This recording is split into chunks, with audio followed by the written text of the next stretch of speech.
पहला सुख निरोगी काया, ये कहावत आपने जरूर सुनी होगी। लेकिन भागती दौड़ती इस जिंदगी में जाने अनजाने में हम आज इस पहले सुख यानी कि निरोगी काया का आनंद नहीं ले पा रहे। कभी सोचा है आपने क्यों? आपके इसी सवाल का जवाब देने के लिए संसद टीवी की बेहद खास पेशकश आयुष्मान भव में मैं आपका स्वागत करती हूँ। नमस्कार, मैं हूँ अमृता चौरसिया।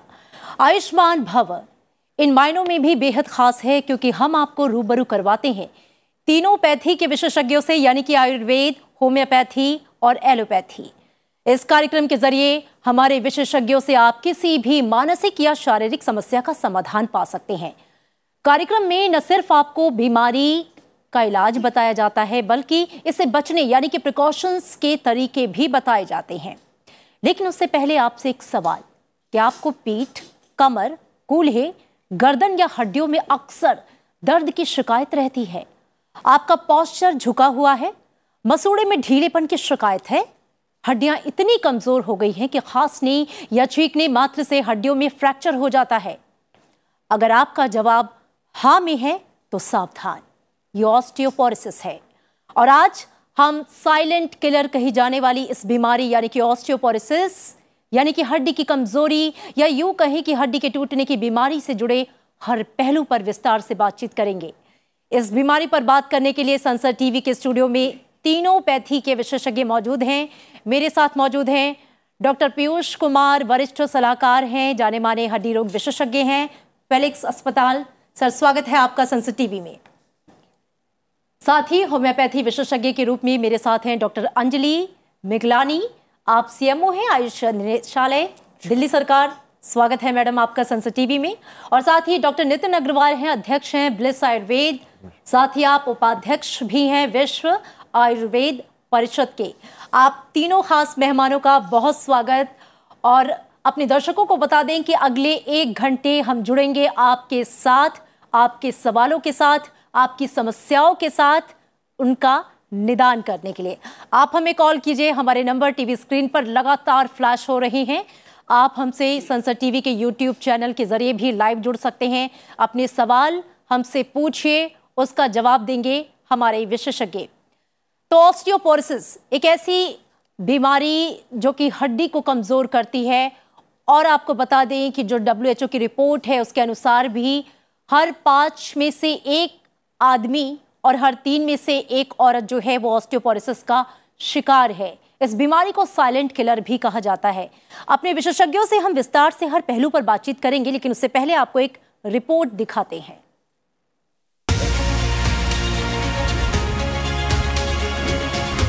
साइलेंट महामारी ऑस्टियोपोरोसिस, जिसका मतलब होता है खोखली हड्डियां। सवाल ये है कि आखिर क्यों होती हैं हड्डियां खोखली? दरअसल हमारे शरीर में हड्डी के ऊतक यानी कि बोन टिश्यू लगातार बनते रहते हैं और नई हड्डी पुरानी और क्षतिग्रस्त हड्डी की जगह लेती है। इस तरह शरीर में हड्डियों का घनत्व यानी कि बोन डेंसिटी बनी रहती है। किसी भी व्यक्ति का अस्थि घनत्व 20 की उम्र में सबसे अधिक होता है और 35 की उम्र के बाद हड्डी धीरे धीरे कमजोर होने लगती है। जैसे जैसे उम्र बढ़ती है, हड्डियां कमजोर होकर टूटने लगती हैं। जब ये परेशानी ज्यादा बढ़ जाती है तो व्यक्ति ऑस्टियोपोरोसिस का शिकार हो जाता है। WHO के अनुसार ऑस्टियोपोरोसिस विश्व में हृदय रोग के बाद दूसरे स्थान पर है। दुनिया भर में ऑस्टियोपोरोसिस के कारण हर साल 89 लाख से अधिक फ्रैक्चर होते हैं, यानी कि हर 3 सेकंड में एक ऑस्टियोपोरोसिस फ्रैक्चर होता है। भारत में हर 5 में से 1 आदमी और हर 3 में से 1 महिला ऑस्टियोपोरोसिस की गिरफ्त में है। ऑस्टियोपोरोसिस अब बच्चों में भी तेजी से बढ़ रहा है, जिसे चाइल्डहुड ऑस्टियोपोरोसिस कहते हैं। लिहाजा ऑस्टियोपोरोसिस को बढ़ती उम्र की समस्या समझकर अनदेखा ना करें। इसके लक्षणों को पहचानें और तुरंत उपचार करें।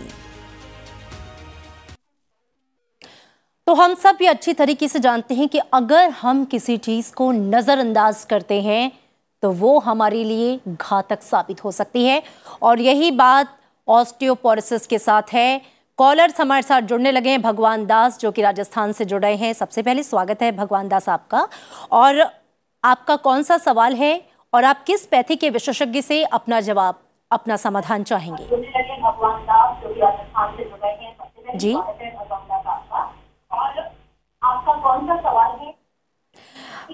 एक गुजारिश है आपसे और हमारे सभी कॉलर्स से कि जब भी आप हमें फोन करें, सवाल करें, तो कृपया अपने टीवी के वॉल्यूम को म्यूट करें ताकि आपकी जो आवाज है वो हम तक क्लियर आ सके।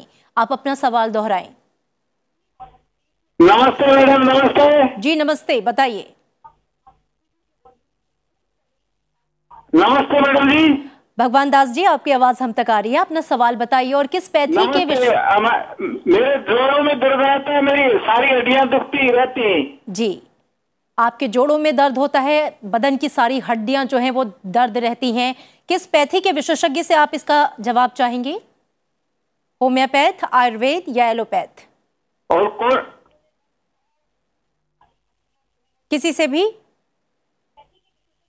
ठीक है, हम होम्योपैथ की ओर चलते हैं। सर, मैं आपसे जानना चाहूंगी कि जो प्रॉब्लम है मैडम, ये जो बता रहे हैं कि पूरे शरीर में इनके दर्द होता है और जोड़ों में ज़्यादा दर्द होता है, क्योंकि हड्डियां जो जहां से जुड़ी होती हैं कई बार वहां पर प्रॉब्लम आती है। हमने पढ़ा भी घनत्व कम होता है, डेंसिटी कम होती है। आप इन्हें क्या सलाह देना चाहेंगी? इनकी उम्र कितनी है जरा पता चले तो। भगवान दास जी, आप अपनी उम्र बताएंगे? लगता है उनका फोन कट हो गया है। अगर आप देखिए, 2 बातें हो सकती हैं। हो सकता है कि ऑस्टियोपोरोसिस हो, ये भी हो सकता है कि उनको ऑस्टियोआर्थराइटिस हो, मतलब उनके जोड़ों में बदलाव आ रहे हों, सूजन आ रही हो। उम्र की वजह से भी होता है वो। और कई बार हमारी जैसे रूमेटॉइड अर्थराइटिस है या ऑस्टियोआर्थराइटिस है, वो इस वजह से भी होता है कि हमारी जो हड्डियां हैं वो कमज़ोर हो रही हैं और साथ साथ हमारे शरीर में भी बदलाव आ रहे हैं और ऑटो इम्यून की तरफ हम जा रहे हैं। उनकी अगर ज़्यादा उम्र है तो पॉसिबिलिटी ऑस्टियोपीनिया या ऑस्टियोपोरोसिस की भी हो सकती है और ऑस्टियोआर्थराइटिस की भी हो सकती है। क्योंकि उन्होंने बोला स्पेसिफिकली जोड़ों में भी दर्द है, तो ऑस्टियोआर्थराइटिस की तरफ ये ज़्यादा लग रहा है केस, क्योंकि ऑस्टियोपीनिया में ज़्यादातर हड्डियों में दर्द नहीं होता बट मांसपेशियों में दर्द लगता है और बैक की कमर दर्द की दिक्कत जो है वो ज़्यादा होती है। उसमें पेशेंट का थोड़ा हंच्ड भी हो जाता है, थोड़ा सा मतलब आपकी हाइट जो है वो कम होने लग जाती है, थोड़ा झुकाव आ जाता है स्पाइन में। मैं ये सलाह दूंगी कि आप एक बार एक विशेषज्ञ से ज़रूर मिलिए। कुछ टेस्ट हम करते हैं वो कराइए, खून की जांच होती है, डेक्सा स्कैन होता है, जिससे हमें कारण पता चल पाएगा। एक बार कारण पता चल पाएगा तो उसका निदान करना ईजी है। क्योंकि देखिए ना, अगर हम सिर्फ ये सोचें कि उम्र की वजह से हो रहा है या हम सिर्फ दूध पी लेते हैं, कैल्शियम ले लेते हैं तो ठीक हो जाएगा, तो ज़रूरी नहीं है कि सिर्फ कैल्शियम की डेफिशिएंसी हो सकता है विटामिन डी की डेफिशिएंसी हो सकता है आपको थायराइड के साथ में दिक्कत हो, पैराथायराइड की प्रॉब्लम हो, कई कारण हो सकते हैं। तो बिना कारण कोई दवाई ऐसे प्रिस्क्राइब करना तो मुश्किल होगा। कारण जानना बहुत ज़रूरी है और उसके लिए जांचें करवाना बहुत ज़रूरी है, पर जांचें आप हमेशा डॉक्टर की सलाह से ही करवाइए। जी बिल्कुल, ज़रूरी है कि जब भी कोई जांच हो और वो डॉक्टर की सलाह में हो, उनकी निगरानी में हो, ताकि जो आपका इलाज हो वो कम से कम सही हो। हमारे साथ अगले कॉलर जुड़े थे दिल्ली से मनोज, लेकिन लगता है अभी डिस्कनेक्ट हो गए हैं। एक बहुत ही आम सवाल है, जब हम ऑस्टियोपोरोसिस की बात करते हैं, बहुत से लोगों के लिए एक नया नाम हो सकता है, लेकिन डॉक्टर पीयूष, मैं आपसे समझना चाहूँगी कि अगर साधारण भाषा में एक आम आदमी को ये समझाना हो कि ऑस्टियोपोरोसिस क्या है। अच्छा, ऑस्टियोपोरोसिस में जैसे कि आपकी वीडियो में भी दिखाया गया कि ऑस्टियोपोरोसिस में एक समय के बाद जो आदमी की हड्डियां हैं वो खोखली होने लगती हैं। अब मोस्ट कॉमनली ये देखा गया है पोस्ट मीनोपॉजल वुमेन में। कोई भी फीमेल्स है जो मीनोपॉज हो गया है, उसके बाद उसकी एस्ट्रोजन थोड़ा कम हो जाता है, उसकी वजह से हड्डियां धीरे धीरे गलने लगती हैं। तो ये है तो साइलेंट डिजीज़। नॉर्मली इसमें कोई भी बड़े सिम्टम्स नहीं आते, पेशेंट को नहीं पता होता कि उसको ऑस्टियोपोरोसिस की बीमारी है जी। पर पता तब चलता है कि जब उस बीमारी, उस हड्डी के खोखले होने की वजह से कोई भी एक ट्रिवियल ट्रॉमा यानी कि कोई भी एक ऐसी इंजरी हुई जिससे नॉर्मल एक इंसान को फ्रैक्चर ना हो, जैसे खड़े खड़े गिर जाना, फॉल फ्रॉम स्टैंडिंग हाइट, खड़े खड़े गिर गए, या किसी गाड़ी में बैठे हुए हैं, स्पीड ब्रेकर आया, स्पीड ब्रेकर आने की वजह से बैक में पेन हो गया तो हड्डी दब सकती है, या घर में वॉशरूम गए वहाँ स्लिप हो गए तो हिप में या रिस्ट में कोई फ्रैक्चर हो गया। तो कोई भी ऐसा इंजरी जिससे नॉर्मल आदमी को चोट नहीं लगती, ऑस्टियोपोरोटिक वाले पेशेंट में हल्की ट्रिवियल ट्रॉमा से भी फ्रैजिलिटी फ्रैक्चर्स यानी कोई भी ऐसे फ्रैक्चर हो सकते हैं। तो पेशेंट जो हमारे पास आते हैं वो अक्सर आते हैं ऑस्टियोपोरोसिस की वजह से, जो कॉम्प्लिकेशन हुआ, जो फ्रैक्चर हो गया, तब आते हैं बिल्कुल हमारे। यानी कि उन्हें पता नहीं होता कि उन्हें ऑस्टियोपोरोसिस है। जब कोई फ्रैक्चर होता है उसके बाद पता चल पाता है। एक कॉलर ब्रजलाल उत्तर प्रदेश से जुड़े हैं। ब्रजलाल, स्वागत है आपका संसद टीवी में। आप अपनी उम्र बताइए, अपनी समस्या बताइए और किस पैथी के विशेषज्ञ से आप जानना चाहते हैं अपना समाधान, ये बताइए। ब्रजलाल, आप तक आवाज पहुंच रही है? लगता है ब्रजलाल तक मेरी आवाज नहीं पहुंच रही। ठीक है, हम आपसे आगे जुड़ेंगे। तो डॉक्टर पीयूष, जिस तरीके से आप बता रहे थे कि हड्डियों की जो ये समस्या है वो दरअसल जब कोई प्रॉब्लम सामने आती है उसके बाद पता चलती है। डॉक्टर अग्रवाल, मैं आपसे ये समझना चाहूँगी कि बहुत ज़रूरी है कि किसी भी समस्या की शुरुआत में, यानी कि उसकी जड़ में, उसको पहचान लेना, क्योंकि कहते हैं कि prevention is better than cure. तो आप उसको कैसे पहचानें कि आपको ये जो आपकी बोन डेंसिटी है वो कम हो रही है, ऑस्टियोपोरोसिस की गिरफ्त में आप धीरे धीरे चले जा रहे हैं? क्या कुछ ऐसे लक्षण हैं जिससे एक आम व्यक्ति ये पहचान सके कि ऑस्टियोपोरोसिस की गिरफ्त में वो आ रहा है? नमस्कार। सबसे पहले तो मैं सभी देशवासियों को आपके चैनल के माध्यम से धनतेरस और धन्वंतरी जयंती की शुभकामनाएं देना चाहूँगा। और हमारे प्रधानमंत्री मोदी जी की प्रेरणा से हम इस दिवस को आयुर्वेद दिवस के तौर पर भी मनाते हैं। तो आयुर्वेद के वैद्य के न होने के नाते मैं सभी को चाहूँगा कि भगवान धन्वंतरी, जो कि हमारे आयुर्वेद के प्रणेता हैं, उनका आशीर्वाद हम सब देशवासियों को मिले जी। अब प्रश्न की बात आती है तो आयुर्वेद की दृष्टि से, जैसे डॉक्टर पीयूष ने भी बोला, ऑस्टियोपोरोसिस एक साइलेंट बीमारी है जिसका सामान्यतः पता नहीं चलता। लेकिन फिर भी अगर पब्लिक पार्लेंस में बात करें तो अक्सर बहुत से लोग कमर के दर्द की या जनरल जो पैरों में दर्द की कंप्लेंट लेकर बातें करते हैं। उसमें बोन डेंसिटी टेस्ट करके या ऑस्टियोपोरोसिस या कैल्शियम, विटामिन डी लेवल्स की जांच करा लेनी चाहिए। अगर वो कहीं से कहीं तक लो रहते हैं तो तुरंत उसका फिर इलाज करना चाहिए। हम कहने को तो वैसे सूरज प्रधान देश हैं और विटामिन डी हमको प्राकृतिक तौर पर मिल जाना चाहिए, बट प्रैक्टिकल कारणों से मिलता नहीं है। एक तो क्या है कि खान पान, न्यूट्रिशन जिस अच्छे होना चाहिए था वो नहीं रहा, और दूसरा कि सूरज प्रधान होने के बावजूद भी हम उतना धूप में अपने को एक्सपोज नहीं कर पाते हैं जी। कई कारण हैं। एक तो धूप तेज होती है, सुबह उठने के आलस से होने लग गया है, और दूसरा कि लोगों को एक ये भी रहता है कि टैनिंग हो जाएगी, थोड़ा रंग सांवला हो जाएगा, तो उस नाते भी ज़्यादातर भारतीय उससे बचने की कोशिश करते हैं और वो फिर डेफिशिएंसी क्रिएट करता है और जिसकी वजह से ऑस्टियोपोरोसिस की ये प्रॉब्लम हमको होने लगती है जी। आयुर्वेद में इसको अस्थि क्षय बोलते हैं, अस्थि शिशिर भी बोलते हैं। और इस नाते हमारा मेटाबॉलिज्म ठीक रहे कि जो भी हम भोजन कर रहे हैं वो प्रॉपर उसका पाचन हो जाए, और साथ में उसमें जो कैल्शियम तत्व है और विटामिन डी जो उपलब्ध है वो हमारे शरीर में उसका प्रॉपर एब्जॉर्प्शन हो जाए। क्योंकि ये देखने में बहुत आता है कि इवन हम कई बार विटामिन डी या कैल्शियम के सप्लीमेंट्स या उनकी गोलियां लेते रहते हैं, उसके बावजूद भी हमारी ऑस्टियोपोरोसिस या ऑस्टियोपीनिया, जो उसका एक छोटा स्वरूप कह सकते हैं अगर देशी भाषा में बात करें तो, वो भी कई बार ठीक नहीं हो पाता क्योंकि कैल्शियम का एब्जॉर्प्शन ही बॉडी में नहीं हो रहा। तो आयुर्वेद में उसके मेटाबॉलिज्म, जिसको हम पित्त बोलते हैं, उस पे विशेष आग्रह किया गया है कि अगर आप इस तरह की कुछ भी सप्लीमेंट ले रहे हैं तो अपने पहले मेटाबॉलिज्म को, अपनी जो पाचन प्रक्रिया है उसको ठीक कर लें, और ऐसी जड़ी बूटियों का या ऐसे कुछ द्रव्यों का सेवन जरूर करें जिससे कि उनका एब्जॉर्प्शन और उनका मेटाबॉलिज्म इंट्रासेलुलर लेवल पर भी हो जाए और आपको इस प्रॉब्लम से निजात मिल सके। बिल्कुल, बहुत सही आपने जवाब दिया। डॉक्टर अंजलि, मैं आपसे ये समझना चाहूँगी, चूंकि डॉक्टर अग्रवाल भी अपनी बातों में यही कह रहे थे कि जीवन शैली में बदलाव, आपके आहार विहार में परिवर्तन, ये बहुत ज़रूरी है कि आप अपने इस पूरे ढांचे को किस तरीके से मजबूत रखते हैं ताकि वो स्थिति ना आए जब हड्डियाँ कमज़ोर हों, उसकी डेंसिटी कम हो। डॉक्टर अंजलि, अगर मैं जीवन शैली की बात करूं तो मजबूत हड्डियों के लिए कितनी ज़रूरी है एक स्वस्थ जीवन शैली और उसमें क्या क्या होना चाहिए? देखिए, पहली बात, एक तो जो आपने पूछा सिम्टम्स का, हमें जैसे पता है कि ये साइलेंट किलर है जी, बट इसमें ना 2-3 चीज़ें हैं। अगर मेरी फैमिली में किसी को, मेरे बड़ों में किसी को हिप फ्रैक्चर हुआ है या स्पाइन फ्रैक्चर हुआ है, या हम बहुत पतले ढील ढाल के हैं, या हम डाइट अच्छी नहीं ले रहे, तो थोड़ा सा ध्यान रखना चाहिए कि हो सकता है हमें आगे जाके ऑस्टियोपोरोसिस या ऑस्टियोपीनिया हो जाए। जी, जहाँ तक खान पान और रहने की शैली की बात है, धूप हमारे यहाँ बहुत आती है बट अनफॉर्चुनेटली क्योंकि हम लोग वर्किंग प्रोफेशनल्स हैं, काम पे जाते हैं, सुबह सुबह गए, शाम को आए, सारा टाइम हम एसी में रहे या हमने सनस्क्रीन बहुत ज़्यादा यूज़ किया, तो उस केस में धूप हमें फ़ायदा नहीं कर पाती। हम अगर रोज़ 15 से 20 मिनट 10 बजे के बाद 10 से 3 के बीच में, जबकि अल्ट्रावायलेट बी रेज सबसे ज़्यादा होती हैं, हम नियम से अगर धूप लें तो हमारा विटामिन डी धीरे धीरे इम्प्रूव होना शुरू हो जाता है।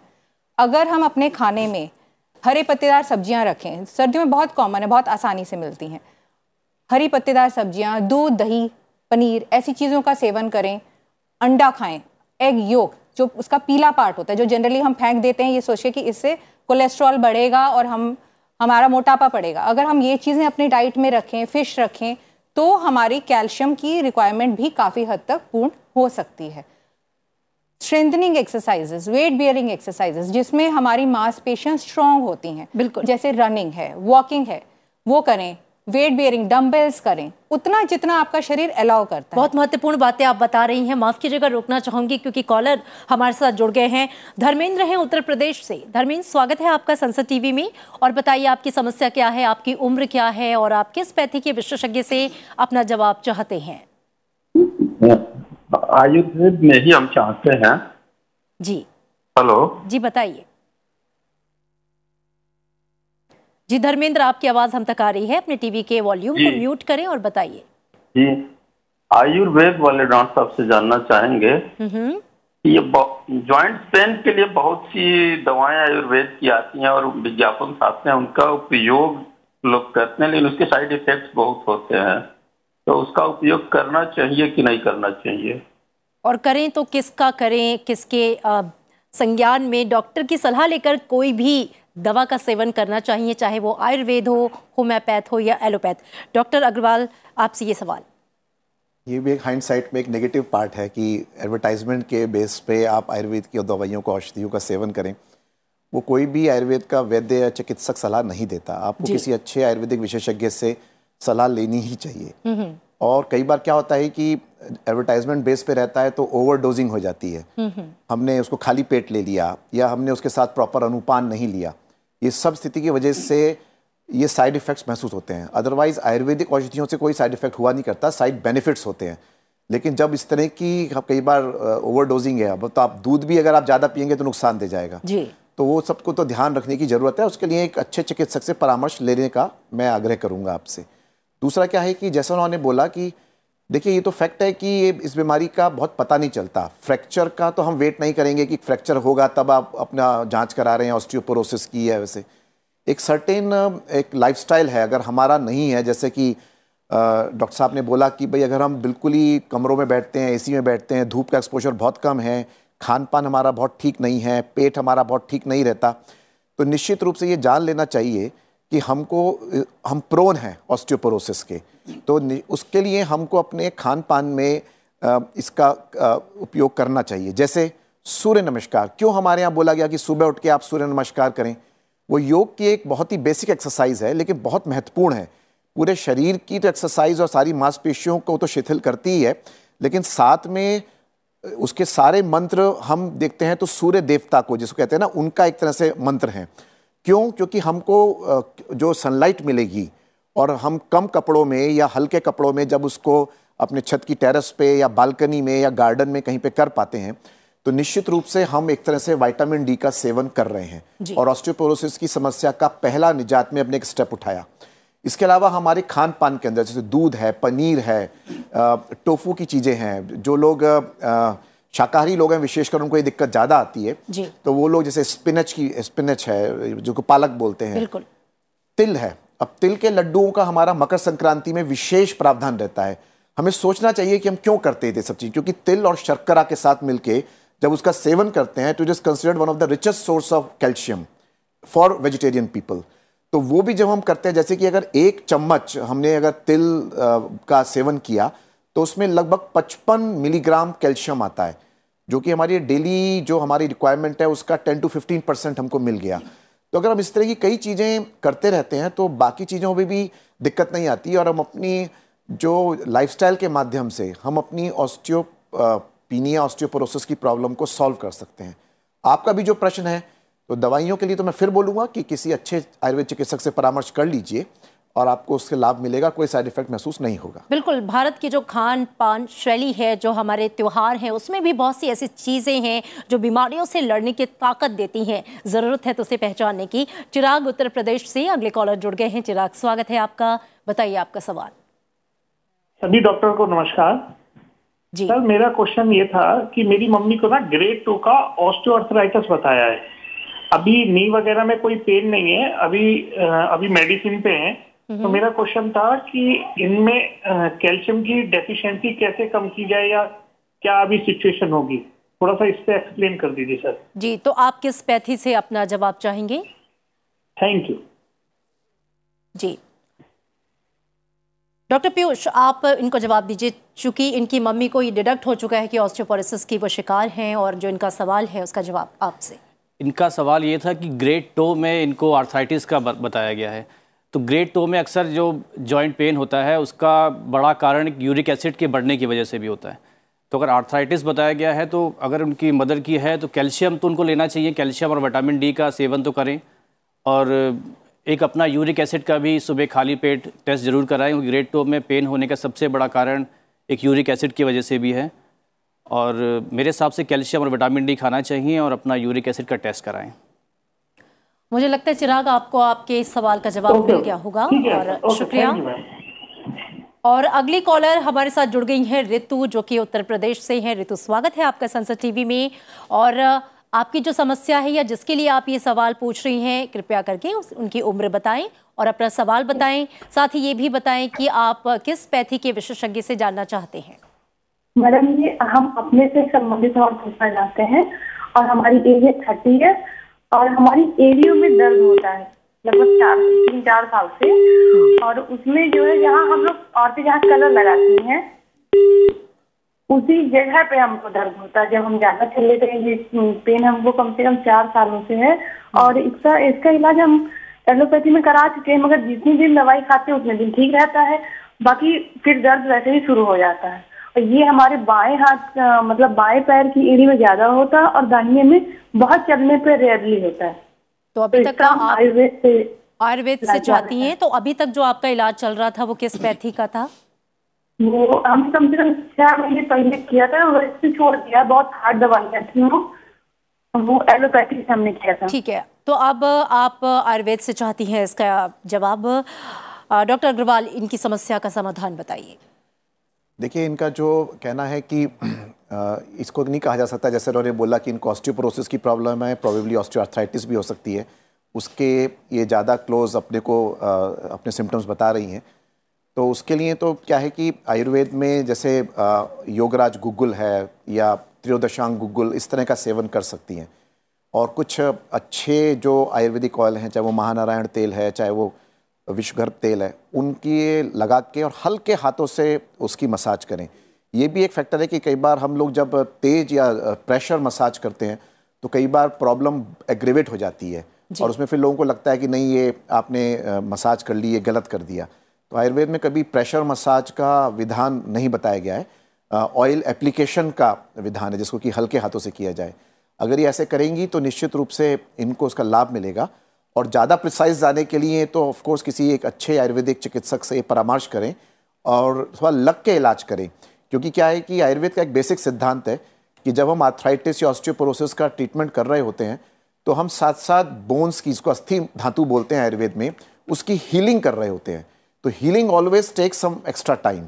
तो उसको थोड़ा धैर्य के साथ 3 से 6 महीने ये लग के आयुर्वेद की औषधियों का सेवन करें, इनको निश्चित रूप से एक अच्छा लाभ प्राप्त होगा। जी शुक्रिया इस पूरे बातचीत के लिए आपका और जवाब के लिए। सुधीर जो हैं वो गुजरात से जुड़ गए हैं। सुधीर, स्वागत है आपका संसद टीवी में, और बताइए आपकी समस्या क्या है। मैं होम्योपैथी से जानना चाहता हूँ जी बताइए। मुझे क्या खान पान करना चाहिए जो मुझे बीमारी ना हो सके। आप ऑस्टियोपोरोसिस से प्रिकॉशन के लिहाज से ये सवाल पूछ रहे हैं। बिल्कुल यही सवाल था डॉक्टर अंजलि मेरा आपसे, जीवन शैली को लेकर। आप, मुझे लगता है उसी को आप कंटिन्यू कर सकती हैं कि खान पान उनका क्या रहे, वो इस बीमारी को ही रोकना चाहते हैं कि वो इसकी गिरफ्त में ना आए। देखिए 2 चीज़ें हैं, सिर्फ खान पान नहीं, अपना लाइफस्टाइल भी। खान पान में कैल्शियम बेस्ड डाइट, जैसे मैंने बताया, दूध, दही, पनीर, अंडा, टोफू, तिल, आलमंड्स, हमारे यहाँ जैसे बहुत ज़्यादा खाए जाते हैं आलमंड्स, जो खाने चाहिए। फिग, जिसे अंजीर कहते हैं, सर्दियों में अंजीर भी आप ले सकते हैं। इन सब चीज़ों में आपको कैल्शियम मिलेगा। ऑरेंज जूस लीजिए, उससे फ़ायदा होगा।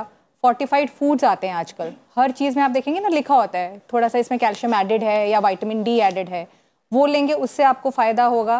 पर आपने ये भी ध्यान रखना है कि सिर्फ खाने से बात नहीं बनेगी, आपको अपनी हड्डियों को ताकतवर बनाना है, कमज़ोरी नहीं आनी चाहिए हड्डियों में। तो उसके लिए जो सपोर्टिंग मांसपेशियां हैं उनको भी यूटिलाइज करना है। अगर आप सुबह से लेकर रात तक सिर्फ कुर्सी पे बैठे रहेंगे, एक्सीडेंटरी लाइफस्टाइल लेंगे, तो आपके लिए दिक्कत वही की वही रहेगी। थोड़ा बहुत किसी भी तरह का एक्सरसाइज रेगुलर बेसिस पे, रोज़ के 15 मिनट, आधा घंटा, जितना आपको टाइम मिले रोज़ करिए, ताकि आपकी हड्डियों में प्रॉपर ब्लड सप्लाई हो, ताकि आपकी हड्डियाँ स्ट्रांग रहें। धूप का सेवन ज़रूर करिए, दैट इज़ वेरी नेसेसरी। और धूप लेने के लिए आप अगर पूरी बाजू के कपड़े, पजामा पहन के जाएंगे तो उतना धूप आपको फ़ायदा नहीं करेगी। कोशिश करिए अनएक्सपोज पार्ट्स रहें, ताकि आप अच्छे से धूप ले सकें, और उसको नियमित लीजिए। आपका ऑफिस है, ऑफिस में लंच टाइम होता है, लंच टाइम में 15 मिनट के लिए अगर आप बाहर निकल सकते हैं तो बहुत बढ़िया है, आप उतनी देर में धूप ले सकते हैं। आपके अगर घरों में धूप नहीं आती तो छत पे बैठ के आप ले सकते हैं, जिस तरह से भी आप मैनेज कर सकें। और बेसिकली ये है कि आपने जो कुछ भी करना है वो रेगुलर बेसिस पे करना है। हमें ये समझना बहुत ज़रूरी है कि एक दिन हमने बहुत अच्छा खाना ले लिया या बहुत अच्छे से एक्सरसाइज कर ली और उसके बाद हम 5 दिन सो गए तो उसका कोई फ़ायदा नहीं है। ये चीज़ें हमें डेली बेसिस पे चाहिए। हमें कैल्शियम रोज़ का 1000 मिलीग्राम चाहिए ही चाहिए। तो आपने ये चीज़ रोज़ लेनी है, जिसे कहते हैं ना नियम से, एक लाइफस्टाइल चेंज करना है। आपने रोज़ धूप लेनी है ताकि आपका विटामिन डी लेवल्स मेंटेन हो सकें। जहां आपकी तरफ से लैक्सिसिटी हुई वहां फिर आपको दिक्कत दोबारा शुरू हो जाएगी। बिल्कुल, यानी कि कंसिस्टेंसी जो है वो बहुत ज़्यादा ज़रूरी है, रेगुलरिटी बहुत ज़रूरी है। अगले कॉलर सुरेश जो हैं वो राजस्थान से जुड़े हैं। सुरेश, स्वागत है आपका, बताइए आपकी समस्या क्या है। बंद कर रहे तो। हेलो जी सुरेश, आपकी आवाज़ आ रही है, आपकी क्या समस्या है बताइए। मैडम नमस्ते, डॉक्टर साहब नमस्ते। मेरी क्या बच्चा है 16 साल का, उसे हीमोफीलिया ए की तकलीफ है, बार बार जॉइंट जाम हो जाते हैं। जी, उसमें दर्द भी होता है, जॉइंट उसके जाम होते हैं उस दौरान। दर्द भी। अभी आपको इलाज करा रहे हैं? होम्यो, अभी तो एलोपैथी में फैक्टर लगते हैं उसके, फैक्टर 8। ठीक है डॉक्टर पीयूष, मैं आपसे ही जान लेना चाहती हूँ कि चूंकि वो इलाज भी करा रहे हैं और बच्चे की ये प्रॉब्लम है, क्योंकि एक रिपोर्ट में भी था कि बच्चों में भी ऑस्टियोपोरोसिस की जो समस्या है वो आजकल पाई जा रही है और ज़्यादा बढ़ भी रही है, जो कि जाहिर तौर पे चिंता की बात है। मुझे लगता है इनको स्पेसिफिक हीमोफीलिया की प्रॉब्लम है, तो ये मेडिसिन का विषय है और हमारे ऑर्थोपेडिक से या ऑस्टियोपोरोसिस इनको नहीं होगा। तो मेरे हिसाब से अगर हम आयुर्वेद में या होम्योपैथी में इसका ट्रीटमेंट लें तो ज़्यादा बेटर। बिल्कुल डॉक्टर अग्रवाल, आप बताइए कि चूंकि ये कह रहे हैं कि जॉइंट जो है वो जाम हो जाता है इस वजह से और लगातार दर्द रहता है, अगर ये ऑस्टियो की समस्या नहीं है तो इस समस्या के लिए आप इनको क्या सुझाव देंगे? देखिए, जिन्होंने समस्या की बात की कि आयुर्वेद की दृष्टि से ये वात पित्त का रोग है, हम लोग जिसको ऐसे डिफाइन करते हैं, तो उस दृष्टि से एक तो इनको अपना लिवर, रज्जक पित्त जिसको बोलते हैं, लिवर और ब्लड मेटाबॉलिज्म, इन दोनों को ठीक करने के लिए कुछ आयुर्वेदिक औषधियों का सेवन करना पड़ेगा। लिवर डिटॉक्स अगर जनरल भाषा में बात करें तो इनके बच्चे को उसकी रिक्वायरमेंट है। हो सकता है कि बचपन में उनको जॉन्डिस रहा हो सकता है कुछ लिवर की वीकनेस रही हो, क्योंकि इतने छोटे बच्चे को तो ये भी नहीं कह सकते कि चलो वो अल्कोहलिक होगा या कुछ और इस तरह का है, या हो सकता है कि खान पान का कुछ बहुत गड़बड़ रहा हो टीनेज में। लेकिन वो लिवर डिटॉक्स इनको और ब्लड को जिसको प्यूरिफाई करने वाली जो मेडिसिन हैं वो करना चाहिए। प्लस वात का शमन करने के लिए एक त्रयोदशांग गुग्गुल करके, मैं रिपीट करता हूँ, त्रयोदशांग गुग्गुल, उसका इनको सेवन करना चाहिए। लेकिन फिर भी चूंकि ये प्रॉब्लम बहुत स्पेसिफिक है, इसलिए किसी अच्छे आयुर्वेदिक चिकित्सक से इनको एक सलाह लेनी चाहिए, क्योंकि इसमें बहुत सारे फैक्टर्स रहते हैं और तो वो ज़्यादा रहेगा। इंस्टेड की मैं एक जनरलाइज्ड मैं बात बता रहा हूँ इस वक्त, तो वो करेंगे तो इनको लाभ मिलेगा। बिल्कुल। तो मुझे लगता है आपको आपके सवाल का जवाब मिला होगा। और एक बार फिर से अपने दर्शकों को बता दें कि ऑस्टियोपोरोसिस जो कि हड्डियों की कमजोरी से जुड़ी हुई बीमारी है, जिसे कि साइलेंट किलर भी कहा जाता है, और आमतौर पे इसके लक्षण बहुत बाद में दिखते हैं और हमें पता चलता है कि हड्डियां जो हैं उनकी डेंसिटी जो है वो कमज़ोर हो चुकी है, ख़त्म हो चुकी है। इस वक्त टीवी स्क्रीन पर नंबर्स जो हैं वो फ्लैश हो रहे हैं। आप अपने सवाल, अपनी समस्या पूछिए। तीनों पैथी के विशेषज्ञ स्टूडियो में मौजूद हैं जो आपके सवालों का जवाब देंगे। आप YouTube पर हमारे साथ लाइव भी जुड़ सकते हैं, लाइव प्रसारण इसका हो रहा है।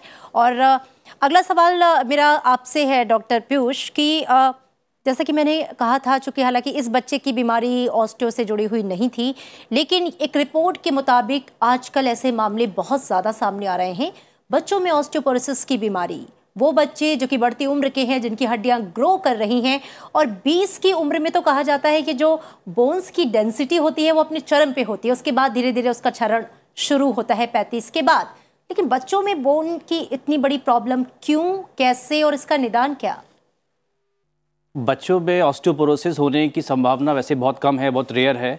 और हमारे लिए इम्पॉर्टेंट ये है कि एडोलेसेंट एज जो है 14 to 16 ईयर्स, उस टाइम में हमें डाइटरी अच्छा करना चाहिए ताकि कैल्शियम इंटेक अच्छा हो, और बच्चों को हमें बोलना चाहिए कि वो वेट बियरिंग एक्सरसाइजेज अच्छा करें।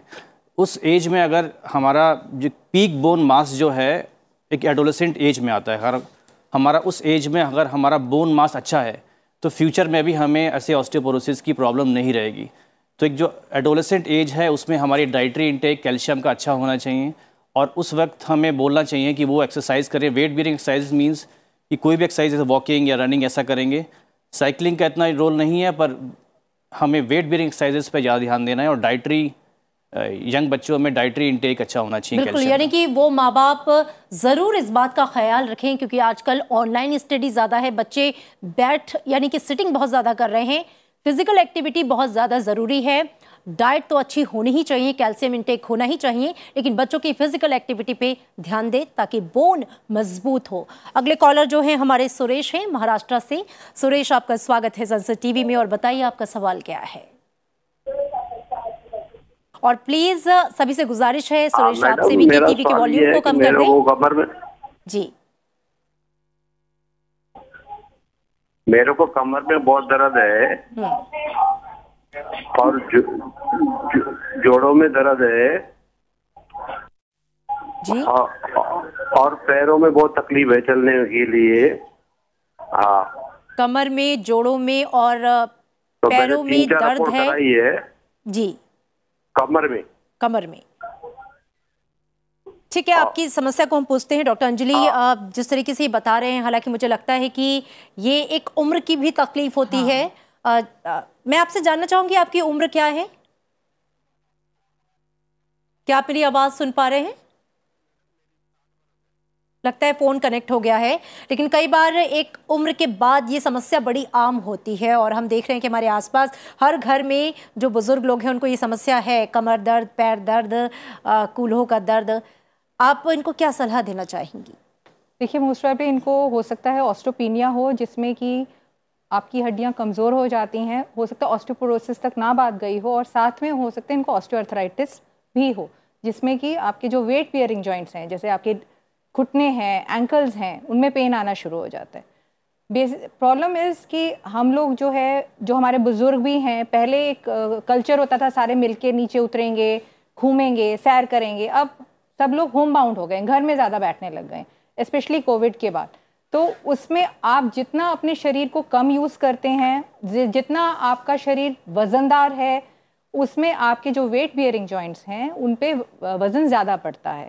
पहले लोग नीचे बैठ के पूजा करते थे, अब वो नीचे बैठ नहीं पाते, उनको कुर्सियों पे बैठना पड़ता है। पहले एक इंडियन टॉयलेट यूज़ करने का कल्चर था जिसमें कि आपके स्क्वैटिंग पोजीशन होती थी, आपके घुटने मुड़ते थे, तो अपने आप से एक एक्सरसाइज बनना शुरू हो गई थी। अब हर घर में इंग्लिश टॉयलेट्स हैं, वेस्टर्न सीट्स हैं, तो वो बैठने का, उठने का वो सारा हिसाब खत्म होता जा रहा है।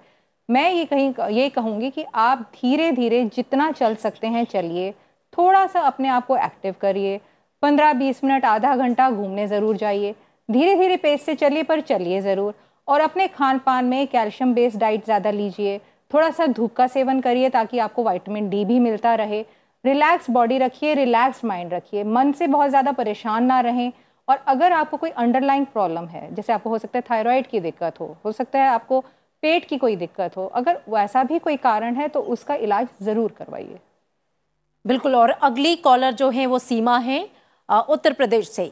सीमा, स्वागत है आपका संसद टीवी में, और बताइए ऑस्टियोपोरोसिस से जुड़ी हुई कोई समस्या जिसका समाधान आप हमारे विशेषज्ञों से चाहेंगी।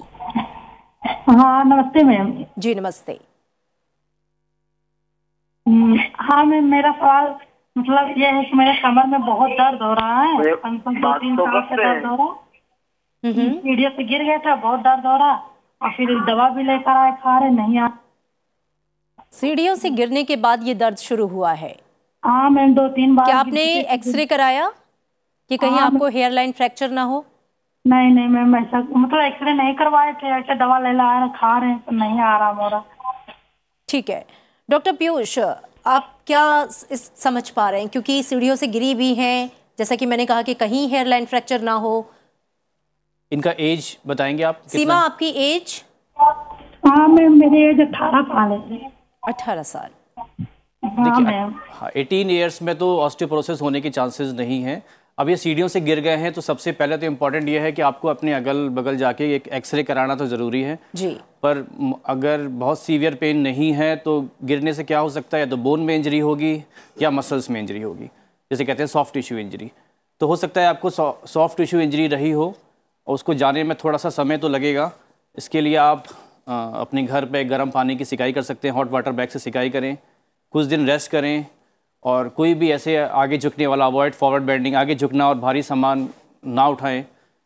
और मेरे हिसाब से सबसे पहले आपको अगल बगल जाके एक एक्सरे कराना तो ज़रूरी है अगर आपको पेन ज़्यादा हो रहा है तो, और कुछ दिन रेस्ट करिए। बिल्कुल सीमा, तो सबसे पहली जो आपको सलाह है डॉक्टर साहब की वो ये कि आप एक्सरे ज़रूर करवाएं। कई बार हेयरलाइन फ्रैक्चर जो कि पता नहीं चलता है लेकिन वो बाद में चल के बहुत ज़्यादा तकलीफ दे सकता है, और मैं उम्मीद करती हूँ कि आपको आपके सवाल का जवाब मिला होगा। और एक सवाल डॉक्टर अग्रवाल मेरा आपसे ये कि जब हम किसी बीमारी के साथ या किसी भी चीज़ के साथ साइलेंट जोड़ते हैं तो वो हमें डराती है। साइलेंट किलर ऑस्टियोपोरोसिस को कहा जा रहा है। WHO की ये रिपोर्ट भी कहती है कि जो ऑस्टियोपोरोसिस से होने वाले फ्रैक्चर हैं उनकी संख्या बहुत ज़्यादा है, न सिर्फ इंडिया में बल्कि अब्रॉड भी। तो ये जो साइलेंटली बीमारी पनप रही है, बढ़ रही है, क्या कुछ ऐसे लक्षण हैं जो शुरुआती दौर में ही उसे इंसान भाप ले कि हम उस तरफ बढ़ रहे हैं, यानी कि ऑस्टियोपोरोसिस की तरफ बढ़ रहे हैं? जी हाँ, बिल्कुल। जैसा कि आप सभी दोनों डॉक्टर्स ने बोला कि एक एज पैरामीटर तो है ही है जी।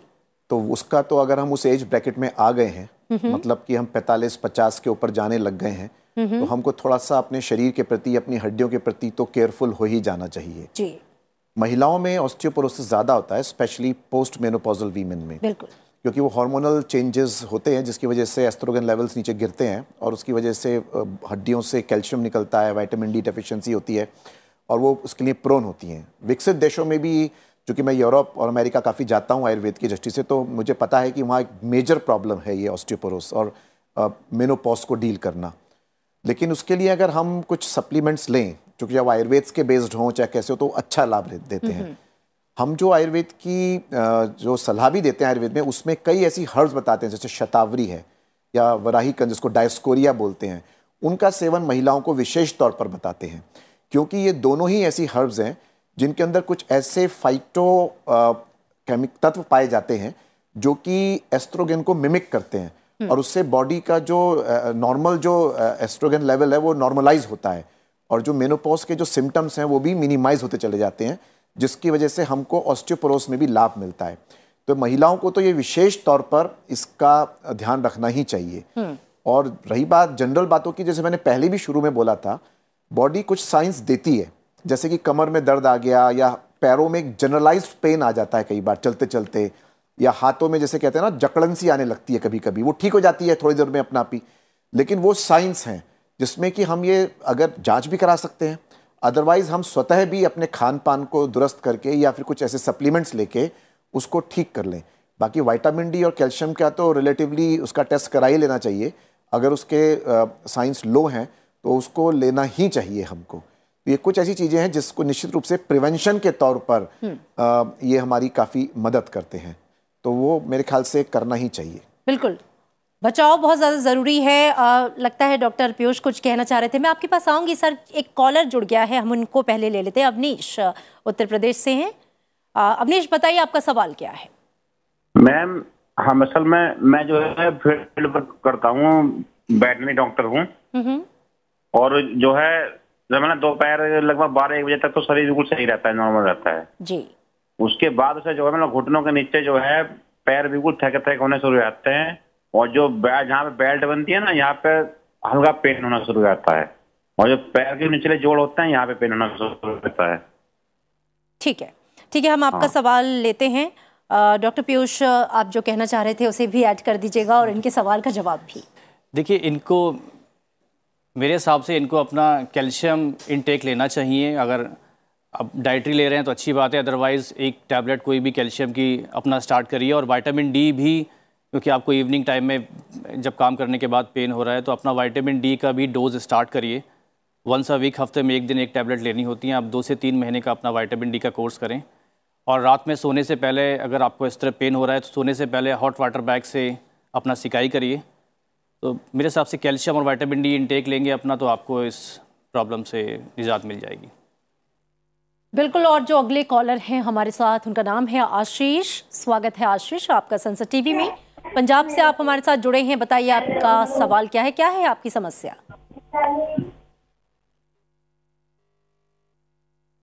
आशीष, आप तक आवाज पहुंच रही है? जी हाँ, आ रही है जी, बताइए अपना सवाल। जी, जैसा डॉक्टर अग्रवाल ने कहा कि कुछ चीजें हैं जिसे हम लेते हैं तो हमारी बॉडी में कैल्शियम का अब्जॉर्प्शन बढ़ सकता है, तो वो क्या चीजें हैं जी जो लेने से हमारी बॉडी में कैल्शियम का अब्जॉर्प्शन बढ़ पाए? बहुत अच्छा सवाल है आपका डॉक्टर अग्रवाल, बताइए। तो मैं आयुर्वेदिक हर्ब्स के माध्यम से बता देता हूँ। एक तो जैसे आंवला हो गया, आंवला आसानी से उपलब्ध है, जैसे च्यवनप्राश भी एक उसका एक उपयोग है, उसका सेवन करना चाहिए। मैंने शतावरी पहले ही बोला था, शतावरी और डायस्कोरिया, इनका हमको सेवन करना चाहिए। खान पान की दृष्टि से हमको, जैसे ये ज्वार का आटा होता है, ये है। इसके अलावा फिग्स हैं जिनको हम अंजीर बोलते हैं, या एक तरह से उनका हमको सेवन करना चाहिए। हमको तिल के तेल का सेवन करना चाहिए। एक मैं होम रेमेडी भी बता देता हूँ। आप पंजाब से हैं तो दूध भी उपलब्ध होगा, तो वहाँ पर तिल को भून के, एक जिसको ड्राई रोस्ट बोलते हैं, जिसको बहुत हल्के से घी में, और उसके बाद उसको दूध में मिला के, और उसमें हल्की सी शर्करा, जिसको कि खंड भी बोलते हैं देशी भाषा में, या शर्करा बोलते हैं, उनको मिलाकर उसको डेली पीना चाहिए इनको। और साथ में अगर चाहें तो उसमें आप अंजीर डाल सकते हैं। तो ये सब चीज़ें निश्चित रूप से नेचुरल डाइट से कैल्शियम बढ़ाने में मदद करती हैं।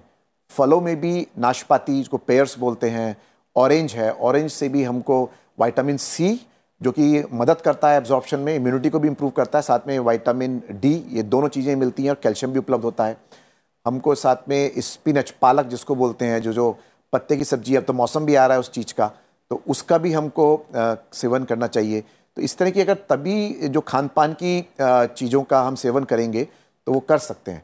जो लोग मांसाहारी हैं और अगर फिश खाते हैं तो वो उसका भी सेवन करेंगे, तो उससे भी उनको कैल्शियम और विटामिन डी मिलता है।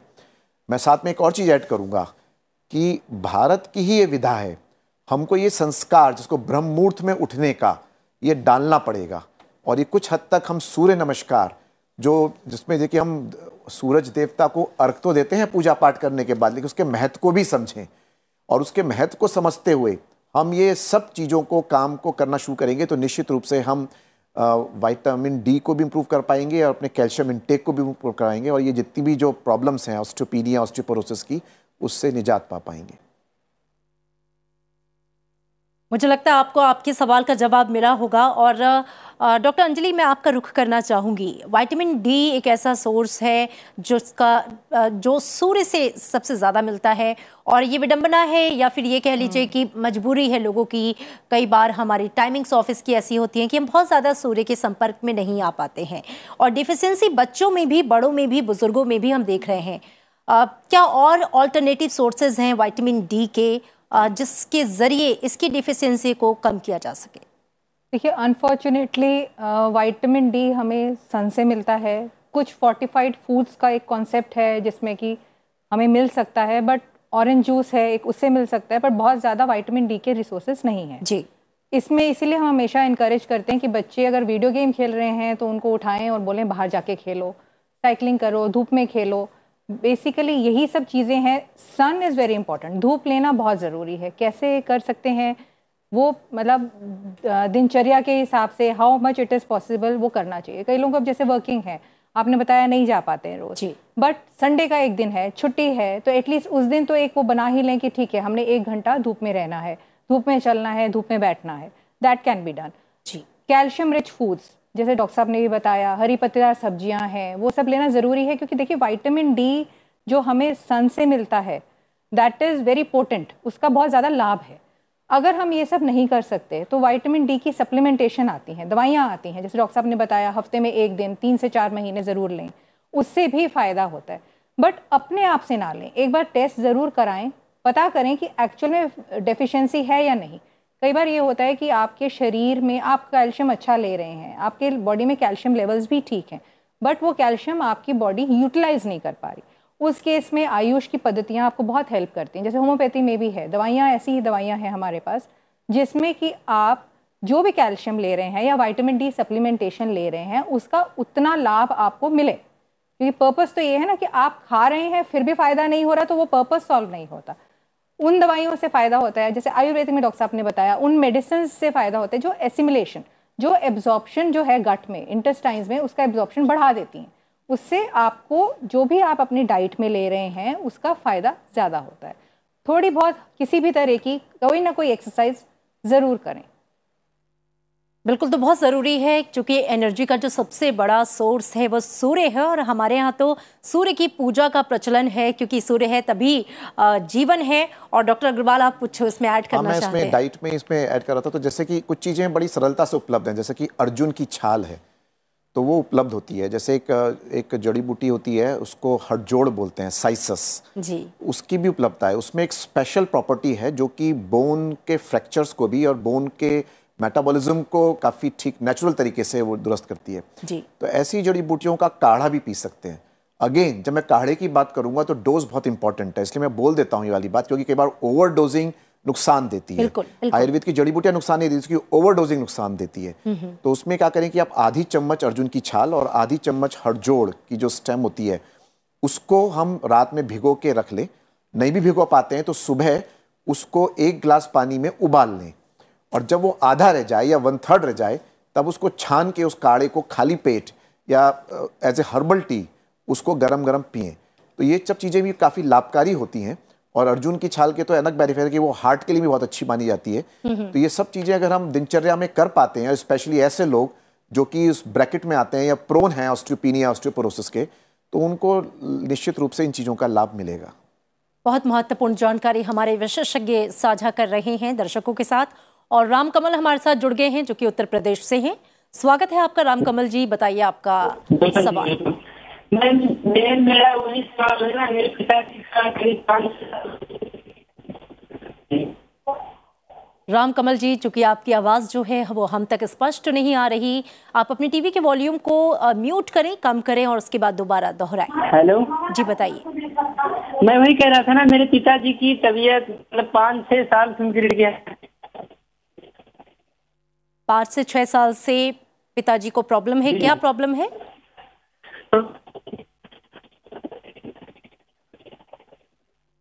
मुझे लगता है कि कुछ कनेक्शन प्रॉब्लम है। मैं चाहूंगी आप दोहराएं कि उनको समस्या क्या है। समस्या रिपोर्ट में आया था कि कैल्शियम की समस्या है, और उसके बाद फिर वो भी बताए थे। कैल्शियम की समस्या है, क्या हड्डियों में दर्द होता है बहुत ज्यादा, उनकी बदन में बहुत दर्द होता है? ठीक है रामकमल जी, जितना हम समझ पा रहे हैं वो ये बता रहे हैं, पिताजी हैं तो जाहिर तौर पे बुजुर्ग होंगे और कैल्शियम की समस्या उनकी रिपोर्ट में आई भी है, कैल्शियम डिफिशियंसी आई है। डॉक्टर पीयूष, हम समझना चाहेंगे कि इनके लिए आप क्या राय देंगे? देखिए, अगर इनको लंबे समय से बैक पेन है और कैल्शियम की समस्या है, यानी कैल्शियम कम है, तो अगर ब्लड में भी कैल्शियम कम है तो कैल्शियम सप्लीमेंट तो इनको लेना पड़ेगा। पर इनको अगर बहुत लंबे समय से प्रॉब्लम है तो एक टेस्ट होता है बोन डेंसिटी, जिससे बोन डेंसिटी टेस्ट करते हैं, डेक्सा स्कैन। तो अगर इनके आसपास अगर कहीं डेक्सा स्कैन की सुविधा है तो डेक्सा स्कैन कराना चाहिए, क्योंकि एकमात्र ऑस्टियोपोरोसिस का टेस्ट करने का सिर्फ एक ही टेस्ट है, वो है डेक्सा स्कैन। तो डेक्सा स्कैन के थ्रू ही हमें पता चल पाएगा कि हमारी हड्डी इतनी कमज़ोर तो नहीं हो रही है कि जिसकी वजह से इनको लंबे समय तक ये बैक की प्रॉब्लम है। पर मेरे हिसाब से अपना और भी एक्सरे भी कराइए, ऐसा ना हो कि ऑस्टियोपोरोसिस के अलावा उनको और भी कुछ डिस्क है या कुछ मसल बैक की और प्रॉब्लम भी है, तो अपने नियरेस्ट जाके एक वो डेक्सा स्कैन और एक्सरे ज़रूर करवाएं। तो मैं उम्मीद करती हूं कि आपको आपके सवाल का जवाब मिला होगा। और आयुष्मान भव, जैसा कि नाम ही है, आपकी जो आयु है उसको बढ़ाने के लिए और आपके जीवन को, जैसा कि पहले भी मैंने कहा था कि पहला सुख जो है वो निरोगी काया है, लेकिन हम सारे सुखों का सेवन कर रहे हैं और ये जो निरोगी काया है कहीं ना कहीं वो हमारी प्रायोरिटी लिस्ट में नीचे चली जाती है। हम समझ नहीं पाते कि दरअसल उसे हमें प्रायोरिटी पे सबसे ऊपर रखना है। आप तीनों खास मेहमानों का, विशेषज्ञों का बहुत बहुत शुक्रिया आयुष्मान भव की टीम की ओर से, क्योंकि जो जानकारी आप हमारे दर्शकों के साथ साझा करते हैं वो उनकी निरोगी काया को बनाने में बहुत महत्वपूर्ण साबित होती हैं। आप लोगों को, हमारे दर्शकों की ओर से भी और संसद टीवी की ओर से भी दीपावली की शुभकामनाएं, चूँकि त्योहार पास में ही है। और अपने दर्शकों को बताएंगे कि जाते जाते आपको एक और जानकारी दे दें कि ऑस्टियोपोरोसिस जैसी गंभीर हड्डियों के रोग की और लोगों का ध्यान दिलाने के लिए साल 1999 में इंटरनेशनल ऑस्टियोपोरोसिस फाउंडेशन हर साल 20 अक्टूबर को वर्ल्ड ऑस्टियोपोरोसिस डे मनाता है, ताकि इसे लेकर जागरूकता बढ़ाई जा सके। क्योंकि आप ये ज़रूर जानते होंगे कि जानकारी ही बचाव है। और इसके साथ ही आपको बताना चाहेंगे कि अगले सप्ताह आयुष्मान भव में आप देखेंगे दमा यानी कि अस्थमा की जो समस्या है उससे जुड़ी हुई प्रॉब्लम को आप हमारे विशेषज्ञों के साथ अपने सवालों के जरिए, अपने सुझाव के जरिए, इस बीमारी से जुड़े आपकी कोई भी परेशानी है वो आप हमसे साझा कर सकते हैं। इसके अलावा अगर आप किसी खास बीमारी या समस्या के बारे में हमारे विशेषज्ञों से सलाह चाहते हैं तो आप हमें ईमेल कर सकते हैं। हमारी ईमेल आईडी है ayushmanbhav@gmail.com। आप स्वस्थ रहें, सुखी रहें, निरोग रहें। आयुष्मान भव की पूरी टीम की ओर से दीपावली की मंगल कामनाएं। नमस्कार।